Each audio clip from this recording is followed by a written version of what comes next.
이 저녁 시간에 또 피곤하지만 또 이렇게 하나님의 은혜의 자리로 나오신 여러분들을 환영합니다. 우리 주님께서 위로와 힘을 더해주시는 귀한 시간이 되게 하시기를 바랍니다. 오늘 우리가 읽은 이 말씀 내용들을 우리가 여러 차례 살펴봤던 말씀의 내용입니다. 유다 왕조와 관계된 말씀 중에서 특별히 히스기야 왕에 관한 말씀, 이것이 오늘 우리가 읽은 본문에서 소개가 됩니다. 참 북이스라엘 나라가 거의 패망 거의 직전까지 놓여져 있는 상황이었고, 유다 나라마저도 계속적으로 어두워져가는 그런 그림자가 짙게 드리워지는 그런 시대 속에서 마치 어둠 속에 빛이 비치듯이 하나님께서 한 사람을 세우시는데 바로 그가 히스기야라고 하는 인물입니다. 그가 참 철저한 종교개혁을 단행하면서 많이 무너졌던 성전 모습이라든지 또 그들의 신앙과 삶을 회복하는 일에 힘을 기울였던 왕으로 잘 알려져 있습니다. 이 히스기야의 모습을 통해서 우리는 몇 가지 내용들을 확인해 보게 돼요. 첫 번째는 뭐냐면 그가 그 당시에 부패했던 종교를 개혁을 하고 또 그 종교를 다시 회복하는 일에 그가 철저한 힘을 기울였다는 것을 우리가 알게 됩니다. 먼저는 외적인 많은 우상들을 척결하는 일을 그가 감당하게 되고요. 그 다음에 그들 곁에 가까이 있는 우상일까 아닐까를 분간하기 어려운 그런 일들조차도 그가 잘 분간해서 그 내적인 또 우상을 척결하는 일을 그가 감당하게 돼요. 4절 말씀 한번 보시면은 이렇게 표현했습니다. 여러 산당들을 제거했다. 주상을 깨뜨렸고 아세라 묵상을 찍었다. 이렇게 표현합니다. 당시에 북쪽 이스라엘 나라의 영향을 많이 받아서 그런지 여러 산 곳곳마다 좋은 곳들, 그런 곳에다가 제단을 쌓고 그곳에서 제사를 드리는데 그 제사가 하나님 결코 원하시는 제사가 아니었습니다. 그것은 오히려 이방의 신들이 곳곳마다 그 신이 있다라는 것을 표하기 위해서 만들어 두고 그곳에서 신의 형상을 만들고 그 신을 섬기는 것과 똑같은 일들을 당시 유다 백성들도 계속적으로 해왔던 것입니다. 그래서 히스기야는 그런 모든 산당들을 다 제거하는 일을 해요. 앞에 있었던 왕들이 이런 일들을 감당하지 못했던 것입니다. 그리고 모든 우상들을 깨뜨리고 또 바알이나 아세라 묵상 이런 것들을 다 찍어내는 일을 그가 단행하게 됩니다. 결코 쉬운 일이 아니었을 거예요. 그리고 내적으로 이게 우상인지 아닌지 분간하기 어려운 것, 그것도 그가 잘 분별해서 그런 우상을 척결한 일을 감당하는데 4절 하반절에 보면은 이렇게 말합니다. 모세가 만들었던 놋뱀을 이스라엘 자손이 이때까지 향하여 분향함으로 그것을 부수고 누후스단이라 일컬었다. 이렇게 표현됐습니다. 오래전부터 있었던 성물처럼 여겨졌던 놋뱀입니다. 구리로 만든 뱀. 언제 이것이 사용이 됐냐면 이스라엘 백성들의 광야 생활 중에 백성들이 하나님을 원망하고 불평하게 됐을 때 하나님께서 그들의 원망과 불평을 벌하시기 위해서 그들이 살고 있는 장막으로 불뱀들을 막 몰아가신 겁니다. 그래서 그 불뱀에 물린 자마다 그 독으로 인해서 다 죽게 되는 일들이 있게 됐어요. 그러자 모세가 하나님 앞에 간절하게 기도를 올립니다. 하나님, 이 백성들을 인도하셨는데 어찌 이곳에서 다 죽게 하십니까? 하나님, 이 백성들의 죄를 용서해달라고 모세가 간곡하게 기도하자 하나님께서 그의 기도를 들으시고서는 처방을 내시는데 구리로 뱀의 형상을 만들어라. 뱀을 만들어라. 그리고서는 그 뱀을 장대 높은 곳 위에다가 달아라. 그리고 백성들에게 말하라. 이 장대 위에 달려있는 이 뱀을 보는 사람은 다 낫게 될 거다. 이런 말씀을 모세에게 알려줍니다. 그래서 모세가 급하게 구리로 뱀을 만들어요. 만들어서 그것을 장대 높은 곳에 걸어서 우리 하나님 말씀하시기를 이 뱀을 쳐다보는 사람은 다 낫는다 하셨으니 자 빨리 나와서 이 뱀을 쳐다봐라. 이렇게 이야기를 합니다. 그중에는 그 말씀을 듣고서 치유를 받고 회복이 된 사람이 있는가 하면 또 어떤 사람들은 그게 말이나 되냐, 지금 죽어가고 있는데 그게 말이나 되냐 하면서 믿지 않고 행치 않았던 사람은 결국 그 뱀에 물린 독으로 죽음을 당하는 일이 있게 된 겁니다. 그래서 그것은 하나님께서 그 백성들을 치유하신 하나의 대단히 귀한 선물처럼 받들어질 만한 것이었어요. 그런데 그것이 모세 시대가 지나가고 또 여러 시대를 지나가면서 심지어는 히스기야가 왕이 돼서 다스리고 있을 때까지 그 뱀이 잘 보존이 됐는데 그 뱀을 백성들이 어떻게 생각을 했냐면 그 뱀을 보면서 하나님이 범죄했던 우리를 이렇게 살려주셨던 하나의 정말 귀한 증표다라고 생각을 하고 그것을 통해서 하나님을 바라보고 믿는 것이 중요하다. 이런 정도로 교훈을 받으면 그들에게 유익이 될 법했는데 오히려 그들이 그 놋뱀을 마치 그 뱀 자체가 사람을 치유하는 능력이 있는 것처럼 이 뱀을 향해서 분향하고 제사를 드리는 일들을 했다라고 이렇게 말합니다. 그렇게 하는 순간 그것이 아무리 성물일지라도 그것은 우상이 되어버리고 만 것이다 하는 겁니다. 그래서 히스기야는 이것조차도 분별을 해가지고 이 놋으로 만든 뱀을 가루처럼 부셔버려요. 부셔가지고 그것을 가루로 부셔가지고 그것을 다 처단해버리는, 없애버리는 일을 그가 하게 된 겁니다. 그리고서는 그 이름을 뭐라고 했다고요?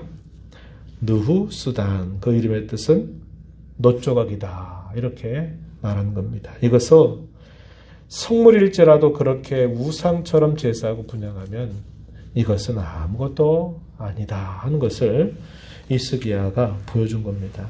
이것은 뭐가 우상인지 뭐가 성물인지를 잘 분간하지 못하면 그걸 함부로 할 수 없는 일이에요. 그런데 히스기야가 그런 일들을 할 수 있었다는 것은 그가 대단한 분별력을 가지고 있었다라는 것을 잘 보여주는 것입니다.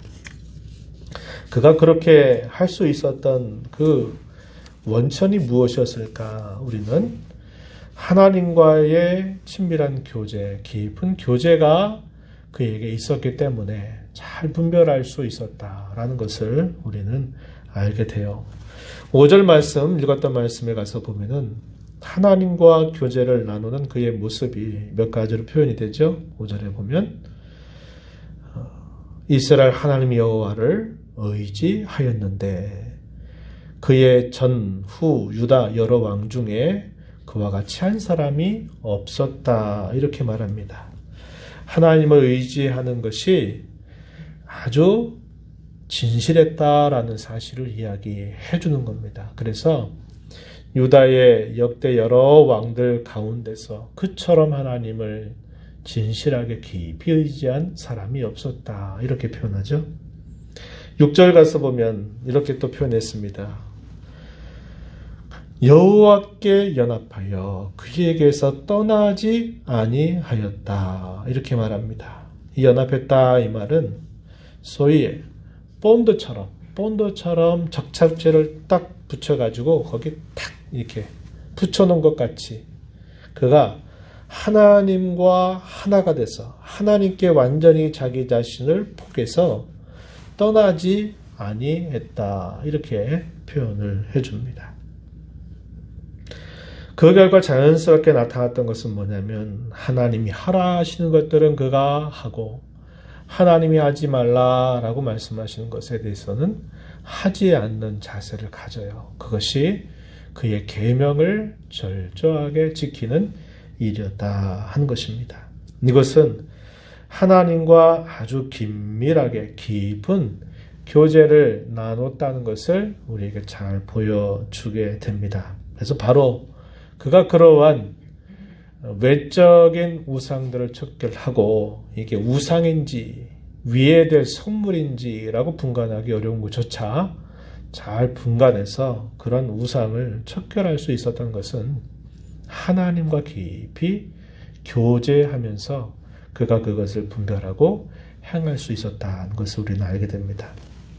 그 결과 어떻게 말해주냐면 7절 앞부분에 보면은 이렇게 말합니다. 여호와께서 그와 함께 하심에 그가 어디로 가든지 형통하였다. 이렇게 말합니다. 이 어디로 가든지라고 하는 말이 어떤 의미냐면 어떤 일들을 하든지 무슨 일들을 계획하고 착수하든지 그런 의미입니다. 무엇을 하든지 또 어떤 일을 계획하고 어떤 일들을 시행하든지 간에 그가 하는 모든 일들이 형통하였다. 이렇게 말합니다. 이 말은, 이 형통했다 이 말은 우리가 오해하면 안 되겠죠. 자기가 원하는 대로 모든 게 다 잘 되는 일들도 형통했다 이런 의미만은 아닙니다. 그런 말은 아니죠. 우리가 요셉에 관한 이야기를 잘 알고 있는 것처럼 요셉은 무고하게 고난을 당하고 계속적인 고난의 깊은 그런 일들을 당하는 중에도 하나님께서 요셉에 대해서 말씀하실 때 뭐라고 말했냐면 하나님이 그와 함께 하심으로 형통하였다 이렇게 말합니다. 형통했는데 그가 당한 이 고난의 내용은 결코 적은 것이 아니었어요. 그래서 우리 사람이 생각하는 형통과 성경이 말하는 형통의 의미는 같을 때도 있고 다를 때도 있다. 그래서 우리가 보기에 성공처럼 보이는 것이든 실패처럼 보이는 것이든 우리가 그 일로 인해서 겪어가는 일들이 순탄한 길을 걸어가는 그런 것처럼 보이든 아니면 역경을 가는 것처럼 보이든지 간에 분명한 것은 어떤 일들을 하든지 간에 그것이 하나님 앞에 형통하였다. 이렇게 이야기를 해줍니다. 이것은 히스기야가 보여준 아주 좋은 본이 된다 하는 겁니다. 왜 이야기를 오늘 이렇게 이야기를 나누게 되냐면 우리가 성도의 교제에 대해서 생각을 하면서 성도의 교제는 두 가지 면이 있다 그랬죠. 십자가를 생각하면 됩니다. 수평적인 면에 있어서 하나님과 나와의 교제가 중요하고 성도와 성도 사이의 교제가 중요한데 이 두 가지 모든 것이 아주 중요하다는 겁니다. 그리고 하나님과의 교제가 잘 이루어지지 않게 되면 성도와 성도 사이의 수평 가운데서 이루어지는 교제도 잘 이루어질 수 없다라는 것을 우리는 생각하고 있는 겁니다. 그래서 하나님과 교제한다. 이것은 우리 모두가 다 소망하고 바라는 것인데 어떻게 하나님과 교제를 잘 할 수 있을까를 우리가 지난 시간에 이어서 함께 생각하고 있다는 것입니다. 그래서 우리 지난 시간에 생각했던 일은 그겁니다. 먼저 교제한다라고 하는 이 말의 의미는 서로 나누는 걸 말하죠. 주고 받는 것을 통해서 서로 나누고 서로 함께 공유한다라는 것을 두고 우리가 이걸 가지고 교제한다 이렇게 말하는 겁니다. 하나님과 교제한다라고 말할 때도 하나님께서 우리에게 주시는 것, 또 우리가 하나님께 드리는 것, 이것이 잘 이루어지게 될 때 그 하나님과의 교제가 잘 이루어지게 된다는 것을 우리가 생각하고 있는 겁니다. 그래서 지난 시간에 이야기할 때 우리가 하나님과 교제한다라고 말할 때 우리가 하나님 앞에 찾아가서 그 교제를 시작하는 게 아니라 그 교제는 하나님께서 우리를 불러서 우리에게 교제의 길을 활짝 열어주셨다라는 사실을 우리가 함께 생각해 보았습니다. 하나님이 그래서 우리에게 주신 것들이 무엇인가를 늘 잘 생각하고 그것을 되뇌이는 일들이 대단히 중요하다. 이 부분을 이야기하면서 몇 가지를 생각했죠. 하나님은 자기 자신을 지극히 큰 상급으로 자신을 주신다라고 말씀하셨다. 하나님은 그의 사랑하시는 아들 예수님을 아끼지 아니하시고 우리의 모든 형벌을 대신하여 기꺼이 십자가에 내어 주셨다. 그리고 하나님께서는 성령을 우리에게 선물로 보내주셔서 그 성령 하나님을 통해서 하나님 우리에게 주신 그 은혜로운 것들이 무엇인가를 다 알아가도록 하신다. 그래서 하나님 자신을 우리에게 주셨다는 것. 그리고 하나님께서 우리에게 주신 것들은 그것뿐만 아니라 우리가 날마다 호흡하고 숨을 쉬고 우리가 움직이고 존재하고 하는 이 모든 것들도 하나님 우리에게 주신 것이다. 이렇게 나누었습니다. 그리고 지금 여기까지 하나님이 우리를 돌봐 주신 것도 다 하나님 우리에게 주신 것들이다. 이렇게 몇 가지로 생각을 했어요. 그래서 우리가 지난 시간 거기에 초점을 맞췄고 오늘은 이제 우리 편에서의 무엇을 해야 될 것인가를 함께 생각해 보려고 하는 겁니다. 거기 한번 1번, 2번, 3번, 4번 제가 이렇게 가로 넣기를 한번 해봤어요. 그리고 밑에 보면은 찾아 넣는 거를 이렇게 한번 예시로 해봤습니다. 한번 요 내용 따라서 한번 살펴보도록 하죠. 하나님과 우리가 교제를 깊이 나누려고 하면 하나님께서 우리에게 주신 것들을 값지게 여기고 그 주신 것에 대하여 잘 응답하는 자세를 가져야 한다고 하는 겁니다. 고난의 시대를 살아가게 될수록 우리의 신앙이 홀로 서가는 것 참 정말 중요하다 하는 것을 우리는 기억해야 하겠습니다. 어려움을 만나게 되면 그 사람의 모습이 진가가 드러난다고 하죠. 우리 신앙도 마찬가지입니다. 평상시에는 잘 알지 못하는데 고난과 역경을 만나고 어려운 때를 지나가게 되면 우리의 신앙이 어느 정도가 되는가, 우리의 신앙의 실력은 반드시 드러나게 돼 있어요. 그런데 우리의 신앙이 잘 뿌리를 내리고 그 신앙이 잘 서지 못하게 되면 어려움을 만날 때 어떻게 해야 될지를 몰라서 우왕좌왕하는 일들이 늘 우리에게 있게 되는 것입니다. 그래서 홀로 서는 것이 대단히 중요하다는 거예요. 고난을 당했던 우리 앞선 신앙의 선배들이 살았던 그 시대에 사도는 몇 명 없었잖아요. 그죠? 우리가 잘 아는 것처럼 사도는 12명 외에 다른 사도가 없었어요. 그리고 사도와 함께 복음의 일꾼들이 몇 명 더러 있었습니다. 그리고서는 그들이 모든 곳에 동시에 있을 수가 없는 거예요. 그래서 일정을 잡고 또 여러 계획을 세워서 첫 번째로, 두 번째로, 세 번째로 해서 여러 전도 여행들을 가면서 곳곳에 있는 성도들을 방문하고 또 그들을 말씀으로 위로하고 권면하고 하면서 교회를 곳곳마다 세우는 역할을 감당하게 됩니다. 그런데 고난과 박해가 시간이 갈수록 커져가게 되니까 이들이 다 흩어져 버리게 되고 흩어지게 되면 누가 그들을 인도합니까? 그들을 돌봐줄 목자들이 없는 거예요.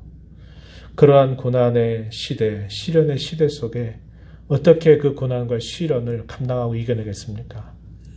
그 자신들 안에 믿음의 분명한 증거들이 없으면 하나님이 누구이신가를 깊이 알고 하나님과 깊은 관계가 맺어지지 않게 되면 다 우왕좌왕 흩어져 버리는 일들이 따라오게 되는 겁니다. 그래서 이 고난의 시대에 많은 신자들이 곳곳마다 흩어지고 또 후대로 가게 되면 로마의 박해를 피해가지고 소위 카타쿰이라고 하는 곳에 이렇게 그런 곳을 이렇게 파가지고 그곳에 햇볕도 보지 않는 곳에서 생활하면서 그들의 신앙을 지켜가는 일들이 있었다고 하는 겁니다. 오늘날도 마찬가지예요. 신앙도 홀로 서기가 참 중요한데 그렇게 하기 위해서는 무엇이 중요하냐면 하나님과의 교제가 무척 중요하다는 겁니다. 그래서 하나님과 교제를 하는 것은 우리의 예배에 있어서뿐만 아니라 우리의 신앙 생활에 있어서 대단히 중요하다. 그래서 핵심과 같다. 이렇게 그것을 우리가 이야기할 수 있습니다. 우리가 하나님 앞에 예배해야 하는 것은 이 두 가지 면이 잘 드러나고 있는 거죠. 하나님이 우리에게 주시는 것들이 있고 또 그 하나님이 주시는 것에 대한 우리의 반응이 함께 나타나게 됩니다. 그래서 이 예배가 하나님과 우리와의 만남이 이루어지는 대표적인 것이 바로 이 예배라고 하는 거예요. 여러분들이 본당에 이렇게 올라가서 보시면 현수막에 붙어 있죠? 예배는 뭐라고 표현했습니까? 삼위일체 하나님과 갖는 만남 혹은 인격적인 교제입니다. 이런 표현을 사용했어요. 그래서 하나님과 교제하는 삶은 우리의 신앙을 홀로서게 하는데 대단히 중요하고 예배에 있어서도 가장 중요한 것이 바로 하나님과의 만남과 교제다. 우리의 신앙생활에 있어서도 이 하나님과 교제하는 것만큼 중요한 것은 없다고 하는 것입니다. 그래서 이런 교제를 우리가 나누기 위해서는 하나님께서 우리에게 주신 것들을 먼저 잘 살펴봐야만 된다. 이런 이야기를 우리가 함께 나눈 바가 있어요. 그래서 여러분들 이것을 실제적으로 어떻게 생각하시면 좋냐면요. 여러분들께서 말씀을 읽으실 때 또 말씀을 들으실 때 이것을 늘 생각해야 돼요. 하나님이 내게 무엇을 주시는가? 하나님이 무엇을 지금 내게 주신다고 말씀하고 있는가? 이걸 다른 말로는 은혜라는 말로 우리가 이해할 수 있는 표현이죠. 하나님이 내게 주신 은혜가 무엇인가를 말씀을 읽을 때 항상 그걸 깊이 찾아내세요. 그리고 설교를 들으실 때도 하나님의 은혜가 무엇인가를 항상 먼저 찾아내세요. 이게 중요합니다. 기도할 때도 그냥 내가 하고 싶은 기도 제목만 막 이렇게 나열하고 말씀드리고 끝났으면 돌아가지 말고 하나님께서 내게 주신 것들을 기도하면서 하나하나 어설프지만 그것을 읊어보세요. 하나님 이것도 하나님이 주셨네요. 이것도 하나님께서 주셨네요. 이런 것들을 여러분들이 기도하면서 많이 고백하세요. 그 고백이 진실된 고백이 되도록 많이 기도하세요. 이게 중요합니다. 기도할 때도 이렇게 기도를 시작해야 돼요. 그냥 내가 하고 싶은 말씀만 많이 드리고 끝나면 되는 게 아니라 하는 겁니다. 그래서 여러분들 항상 우리의 신앙의 원리는 하나님이 내게 어떠한 은혜를 주셨는가, 하나님이 내게 무엇을 주셨는가를 항상 되새기고 묵상하는 일들이 있어야 돼요. 그게 없으면 뭐가 남냐면 이것만 남는 거예요. 하면 인정받고 안 하면 혼난다. 이것만 남아요. 그럼 그 신앙이 어떻게 되느냐? 자기 공으로 돌아가는 신앙이 돼버려요. 그런 신앙생활은 아니다 이 말입니다. 우리 신앙은 항상 하나님의 은혜를 먼저 깨닫고 그 은혜에 대한 반응으로서 우리가 하나님의 말씀을 듣고 반응하고 나아가는 자세를 가져야 돼요. 이 은혜가 우리에게 사라져 보세요. 하나님 주신 것들을 우리가 잊어버리고 이거 해야 되는데 이거 하지 말아야 되는데 이것만 따지면요. 우리의 신앙이 제대로 될 수가 없게 돼 있어요. 그래서 기도하실 때 말씀드릴 때 읽으실 때 항상 이것을 먼저 늘 생각하시기 바랍니다. 그리고 다음으로 하나님이 주신 것들에 대해서 잘 응답하는 자세를 우리가 갖는 게 중요합니다. 가장 좋은 응답은 뭘까요? 하나님이 우리에게 주신 거 받았잖아요. 그럼 우리가 하나님 앞에 드릴 수 있는 게 뭐냐면 하나님 주신 것들에 대해서 내가 가장 잘 반응하는 자세를 갖는 건데 우선은 우리 마음의 중심이 하나님께 드려져야 된다. 우리의 믿음과 회개 그리고 감사와 헌신이 하나님 앞에 드려지는 것이야말로 가장 좋은 응답의 모습이다 하는 겁니다. 말씀과 기도를 통해서 하나님의 마음과 하나님의 뜻이 무엇인가를 잘 헤아릴 수 있어야 되고 그분이 주시는 것을 생각하면서 그분이 왜 이런 것들을 내게 주셨을까? 그분이 무엇을 나에게 기대하실까를 잘 알아들이는 자세를 갖는 것이 중요합니다. 또한 어떤 말이 들어가면 좋을까요? 네, 순종을 통해서 그것이 구체적으로 표현되도록 응답을 하는 겁니다. 근데 그 순종은 너무 큰 거, 한꺼번에 뭐 큰 거 이런 게 아니고요. 말씀드리지만 자그만 거 하나라도 반응하는 겁니다. 그리고 그것을 고치고 그렇게 하도록 하나님께 도움을 구하고 구체적이고 실제적이고 그리고 내가 할 수 있는 정도로 항상 무엇인가를 순종으로 반응하는 모습을 힘쓰는 거예요. 그렇게 하다 보면 그것이 하나님과 더 깊은 교제가 이루어지게 되는 삶이 된다고 하는 겁니다. 그래서 이것을 꼭 기억하세요. 누구든지 모든 성도들은 다 그럴 거예요. 하나님과 깊이 교제하고 싶어요. 하나님 알아가고 싶어요. 하나님을 가까이 만나고 싶어요. 이걸 원치 않는 성도는 이 세상에 한 사람도 없어요. 하나님 깊이 교제하고 싶어 해요. 다 소원합니다. 근데 왜 안 되느냐? 이런 부분들을 잘 안 하기 때문에 그래요. 하나님이 어떤 은혜를 주셨는지, 무엇을 주셨는지를 내가 기울이지 않고 이 주신 이 하나님이 무슨 뜻을 가지고 계신지, 무슨 관심을 가지고 계신지, 무슨 기대를 가지고 계신지를 우리가 생각지를 않는 거예요. 그리고 하나님 주신 것에 대해서 아무런 반응의 태도를 보이지 않는 겁니다. 이런 것들이 안 되니까 소원은 하고 간절히 바라기는 하지만요. 막상 이런 일들이 안 이루어진다 이 말이에요. 그래서 신앙생활 오래 하면 어떤 모습이냐. 교회가 뭔지를 잘 알고 교회에서 일어난 일들에 대한 경험이 풍부하고 많아요. 교회에서 어떤 일을 하는지에 대해서 매우 익숙해요. 그런데 뭐가 없느냐? 신앙의 열매가 별로 없어요. 정말 맺어야 될 신앙의 열매가 별로 없어요. 그것은 하나님과 깊이 교제하는 삶이 없다는 것을 보여주는 명백한 증거가 되는 것입니다. 마지막에 이런 표현을 했어요. 우리가 하나님과 교제하게 되면요. 어떻게 될까요? 우리가 하나님을 닮아가게 돼요. 우리의 생각이 그분을 닮아가게 되죠. 우리의 마음이 그분을 닮아가게 되어 있어요. 우리의 말이 그분을 닮아가게 되어 있고 우리가 행하는 우리 행실이 하나님을 조금씩 더 닮아가게 되어 있어요. 다른 성경에 보면 뭐라고 말합니까? 우상을 가까이 하고 우상을 섬기면 누구를 닮아갈까요? 우상을 닮아가요. 우상이 어리석고 미련하죠. 말이 없죠. 그 우상을 그토록 따르고 섬기는 자들도 그 우상처럼 미련하고 어리석고 그렇게 닮아가게 돼 있는 거예요. 그래서 우리가 하나님과 교제하면 우리가 하나님을 닮아가게 되고 이 닮아가는 이 모습이 결국 우리 신앙의 뭐가 될까요? 열매가 되는 겁니다.